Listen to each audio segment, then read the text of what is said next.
In the picturesque village of Nkyene, nestled between rolling hills and sprawling fields of cocoa, there lived a girl whose beauty was the talk of every neighbor in town. Aku was her name, and there was an aura about her that felt almost otherworldly, as though the heavens had taken special care in crafting her. Her skin shimmered with a golden hue that seemed to drink in the sunlight, giving her an ethereal glow that no one could explain.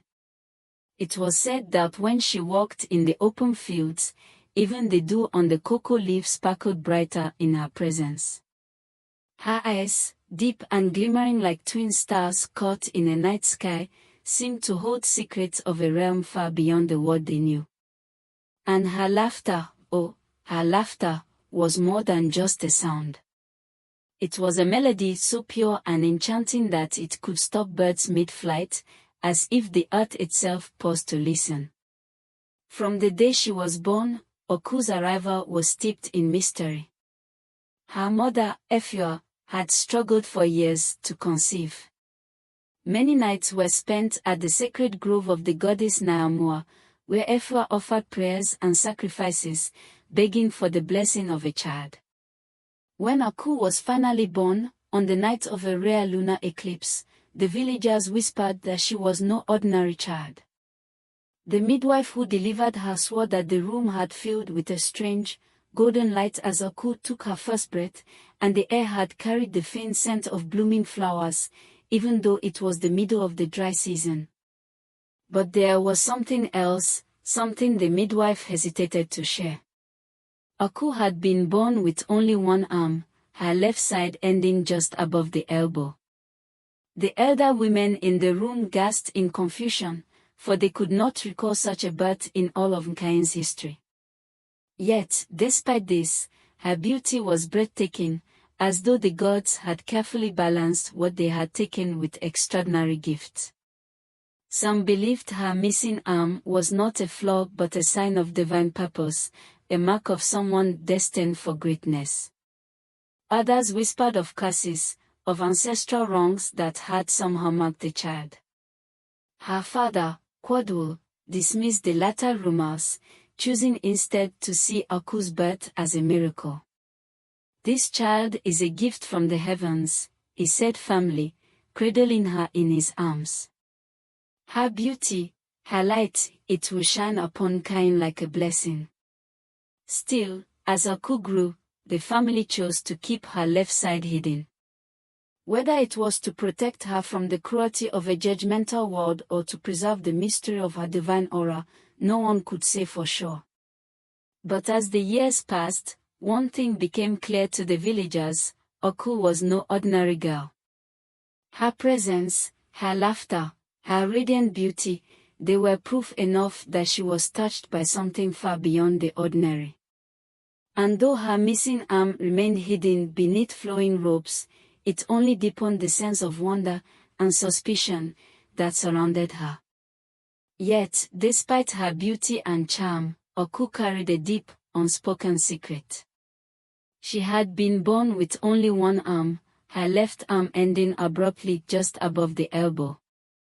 To Aku, this difference was both a source of pain and a shield. From a young age, she had grown accustomed to the whispers and sideways glances. While her parents adored her, they worried about the cruel judgment of others.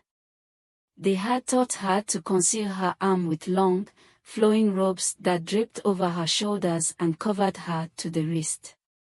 "Let them see the beauty of your spirit before they see what you lack," her mother often said. As Aku grew older, she became a master of hiding her difference. She learned to use her right arm with remarkable skill, performing tasks that most people would have thought impossible for someone with one arm.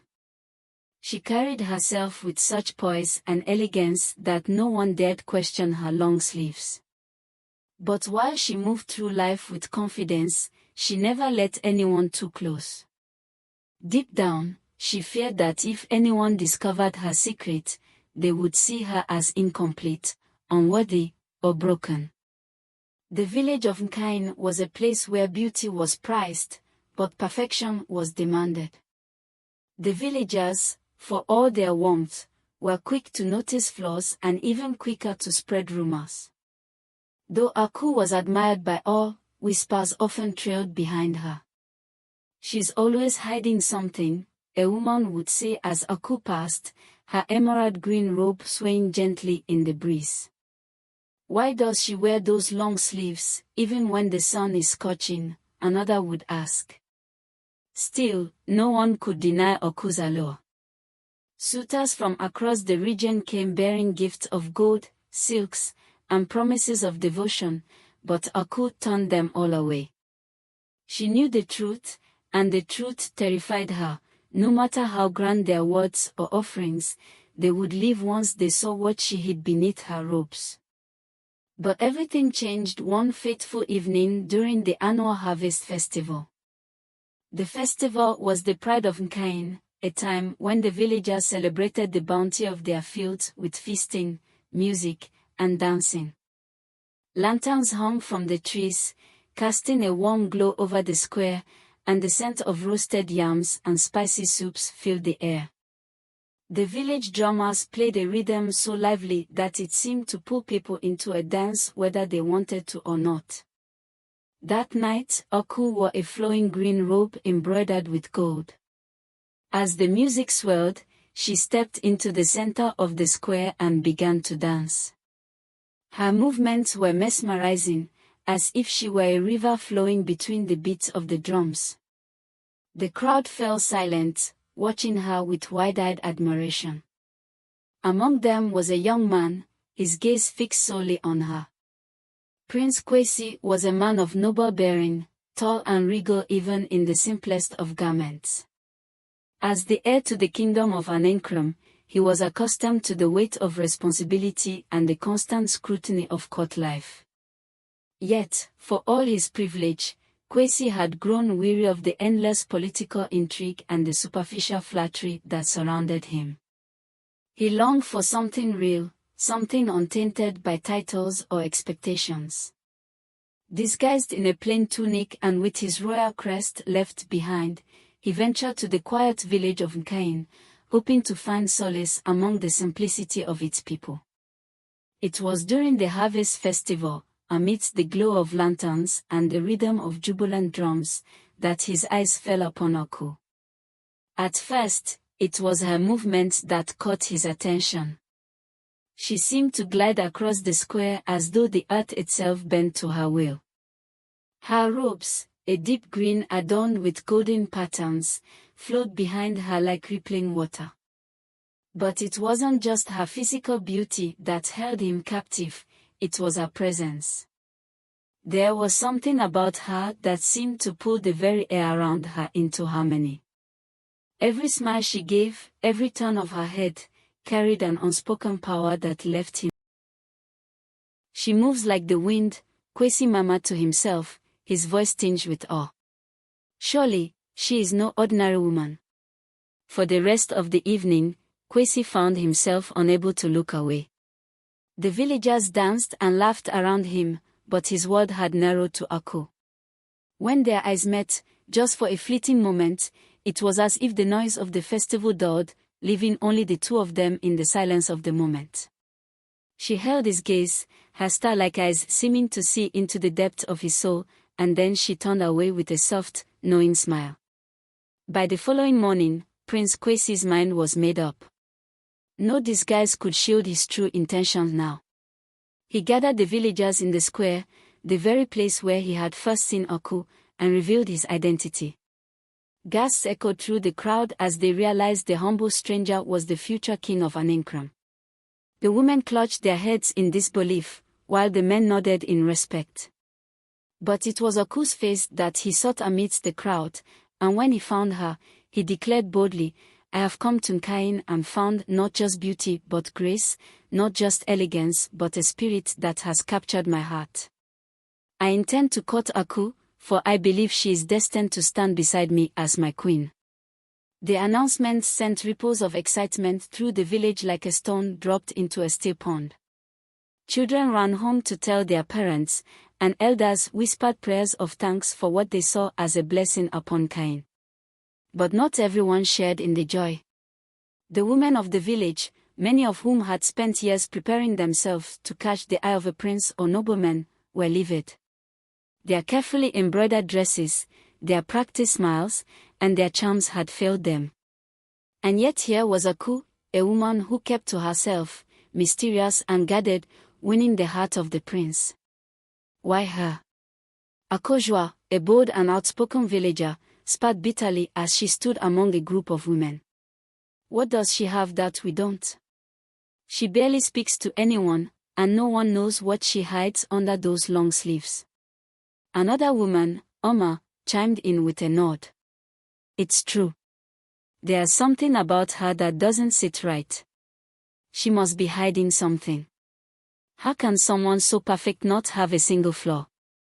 The jealousy among the women began to fester like a slow-burning flame. Aku, who had always lived in quiet solitude, now found herself the center of both admiration and scorn. Wherever she went, whispers followed her like shadows. They speculated about her past, her family, and most of all, the secret she kept hidden beneath her flowing robes. But Aku, true to her nature, carried herself with grace and composure. She neither flaunted the prince's attention nor gave in to the envy that surrounded her. Deep down, however, she was filled with fear. She knew that the women's curiosity about her hidden arm was growing, and she dreaded the day her secret would be exposed. Even as her heart stirred at the prince's devotion, the weight of her secret loomed like a storm cloud over the fragile happiness she had begun to feel. The whispers of envy soon turned into hushed conspiracies among the women of Nkyene. Their resentment toward Aku was no longer just about her beauty or the prince's affection, it had morphed into an obsessive curiosity. For years, they had speculated about the secret she kept hidden beneath the flowing sleeves of her robes. Now, with the prince's devotion heightening her prominence in the village, their determination to uncover the truth became relentless. It must be something shameful, Akojua murmured one evening as a group of women gathered under the old baobab tree. Why else would she hide it? If the prince knew, he'd cast her aside in an instant. Her words were met with murmurs of agreement. They decided that no matter what it took, they would uncover Aku's secret. They reasoned it wasn't just curiosity driving them, it was justice. How could someone so guarded and imperfect hold the heart of a prince? Meanwhile, Prince Kwesi's courtship of Aku blossomed with every passing day. Unlike other suitors, whose gifts were grand yet impersonal, Kwesi's offerings were thoughtful. A necklace of rare gold beads from the mines of Anenkram was accompanied by a note that read, "These are beautiful, but not as radiant as your smile." A carved wooden figurine of a bird, delicate and graceful, came with the words, "This reminds me of the way you move, free and unbound." But more than his gifts, it was his words that Aku cherished most. One afternoon, as they sat under the shade of a mango tree, Kwesi spoke softly, his gaze steady and filled with admiration. "Your beauty shines brightest when you smile, Aku," he said. "But it is your heart that truly captivates me. Your kindness, your strength, that is what I see." For the first time in her life, Aku felt truly seen, not for her extraordinary looks but for the essence of who she was. Yet even as her heart began to open to Kwesi, the fear of her secret loomed large. She wondered if even someone as genuine as the prince could accept her for who she truly was. The thought of him discovering the truth terrified her, casting a shadow over her newfound happiness. It was on a warm afternoon during a bustling market day that Aku's world came crashing down. The village square was alive with vibrant colors, the scent of freshly baked bread mingling with the earthy aroma of spices. Aku walked beside Kwesi, her laughter like a soft melody in the air as they strode past vendors. Children played nearby, their giggles punctuating the hum of the crowd. A little girl, no more than 5, darted between the adults, chasing a bright yellow butterfly. Her tiny hands reached out in excitement as she bumped into Aku. The force of the impact tugged at Aku's sleeve, and before she could react, the delicate fabric tore. Gasps rippled through the crowd as the truth was laid bare. Where Aku's left arm should have been, there was nothing, just smooth skin ending above the elbow. The square, which moments ago had been alive with noise, fell into a stunned silence. The villagers froze, their eyes locked on Aku's exposed side, their whispers cutting through the stillness like knives. "She's missing an arm," someone murmured. "She's been hiding it all this time," another voice added. Aku felt her world shatter. Her heart pounded in her chest as tears welled in her eyes.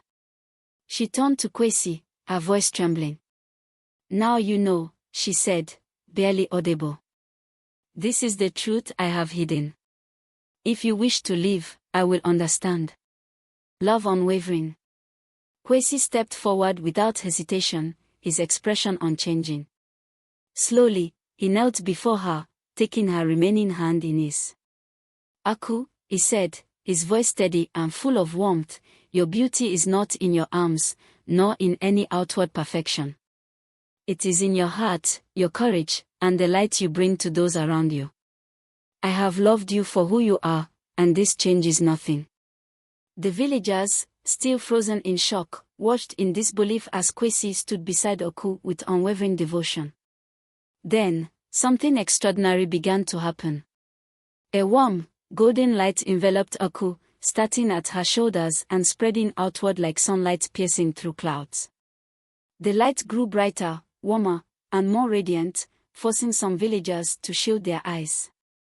Before their astonished gaze, Aku's missing arm began to form. It started as a faint outline, then solidified piece by piece, fingers, a wrist, an elbow, until it was whole. The golden light faded, leaving Aku standing in stunned silence. Slowly, she lifted her new arm, flexing her fingers as though to confirm it was real. The crowd erupted in gasps and murmurs of awe. "It is a miracle." Nana Obairi, the village elder, exclaimed, his voice shaking with emotion. "The gods have blessed her because her heart is pure." Some villagers dropped to their knees in reverence, while others, overcome with guilt, began to murmur apologies for their jealousy and harsh judgments. Akojua, who had been among the loudest voices of envy, wiped away tears as she whispered, "I was wrong. She is truly blessed." Aku turned to Kwesi, her cheeks wet with tears. "You saw me," she whispered, her voice trembling with emotion. "Even when I tried to hide, you saw me." Kwesi smiled, his eyes filled with love. "And I always will," he replied. If you've watched to this point, take a moment and kindly like, share and subscribe for more content like this. Aku and Kwesi's wedding was unlike anything the kingdom had ever seen. The people of Nkyene and Anenkrom gathered together, their differences set aside in a celebration of love, faith, and divine grace. The story of Aku's transformation spread far and wide, becoming a cherished legend. It was a tale not just of resilience but of the power of love to heal, to accept, and to transform. From that day on, Aku walked proudly through the village, her head held high, her new arm a testament to the gods' favor and her own unwavering spirit. The people of Nkyene, inspired by her journey, learned to see beyond outward appearances, reminded forever of the girl who once hid her arm but now wore her miracle, and her heart proudly for all to see. The story of Aku and Prince Kwesi carries a profound moral lesson that resonates deeply with themes of self-acceptance, love, and the power of inner beauty. Moral lesson: true worth lies within, not in outward perfection. Aku's journey teaches us that our true value is not determined by our physical appearance or perceived imperfections but by the purity of our hearts, our resilience, and the light we bring to others. Despite her hidden arm, Aku lived with grace and humility, never allowing her secret to define her. Her transformation was not just physical, it symbolized the power of acceptance and the blessings that come when we embrace ourselves as we are. Sub-lessons from the story. 1. The power of love and acceptance. Prince Kwesi's unwavering love for Aku shows us that genuine love transcends physical appearances. When we see and accept someone for who they truly are, we can inspire confidence and healing in ways that transform lives. His words, "I have loved you for who you are, and this changes nothing," highlight the importance of valuing people for their spirit and character. 2. The consequences of envy. The jealousy of Akosua and the other women serves as a cautionary tale. Their envy blinded them to Aku's virtues and caused unnecessary division and heartache. The story reminds us that comparing ourselves to others leads only to bitterness, while focusing on our unique strengths brings fulfillment and peace. 3. The reward of faith and resilience. Aku's miracle came not because she sought perfection but because she lived a life of quiet dignity and inner strength. The God's blessing was a reward for her pure heart and refusal to let fear or judgment overshadow her light. This teaches us that when we remain steadfast in the face of challenges, life often rewards us in ways we never imagined. 4. Community growth through understanding. The villagers' reaction to Aku's transformation underscores the power of empathy and understanding. Witnessing Aku's courage and the prince's love, they learn to look beyond superficial judgments and appreciate the depth of the human spirit. The story reminds us that communities thrive when individuals support and uplift one another rather than tearing each other down. Key takeaway. This tale inspires us to embrace our imperfections, celebrate the uniqueness of others, and cultivate love and understanding in our relationships. True beauty shines brightest when it comes from within, and the blessings of life often come to those who are patient, kind, and steadfast in their authenticity. Psalms 139 verse 14. You are wonderfully and fearfully made. You should know that full well. 1 Timothy 4 verse 12. Don't let anyone look down upon you. Be an example in love, conduct, faith and word. Be the light and the salt wherever you are.